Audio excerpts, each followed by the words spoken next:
আজকে 5 দিন ধরে আইয়া তেল পাইতেছি না। গতকালকের সিদ্ধান্ত মোতাবেক আমরা ডিস্ট্রিবিউটরের মাধ্যমে তেল সরবরাহ করতেছি। যদি আজকে আমরা তেল না পাইতাম, যদি তেল না দিত, আমরা ডিলাররাও অবরোধ করলাম বললে।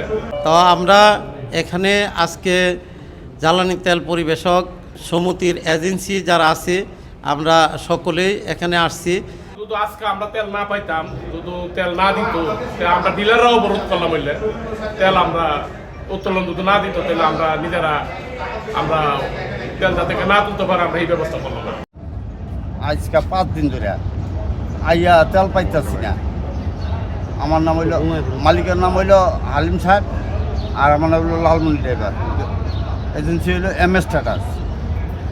সব মশার বিরুদ্ধে সুরক্ষা দিতে এলো বসুন্ধরা এক্সট্রিম অ্যারোসল। মশার বিরুদ্ধে এক্সট্রিম সুরক্ষা। অপেক্ষায় রয়েছি, তেল পাইতেছি না। বলে উপরের থেকে অর্ডার আসলে তারপরে পাইব। আমরা আজকে ডিস্ট্রিবিউটরদের তেল দিব না, তো পরে ডিস্ট্রিবিউটরদের চাহিদার প্রেক্ষাপটে এবং আমরা এটা বিবেচনা করলাম, এটা আমরা ঊর্ধ্বতন কর্তৃপক্ষের সাথে আলাপ করার পরে আবার আমরা ডিস্ট্রিবিউটরদের তেল দিচ্ছি, পূর্বের ন্যায় তেল দিচ্ছি আর কি। গতকালকের সিদ্ধান্ত মোতাবেক আমরা ডিস্ট্রিবিউটরের মাধ্যমে তেল সরবরাহ করতেছি। আপাতত প্রথমে একটা বাধার সম্মুখীন ছিলাম, এটা কর্তৃপক্ষ এটা নিষেধ করছিল।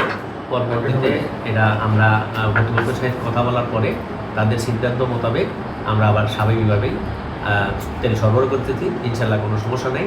আমরা পেট্রোল পাম্পে তেল দিচ্ছি, ডিস্ট্রিবিউটরদের তেল দিচ্ছি।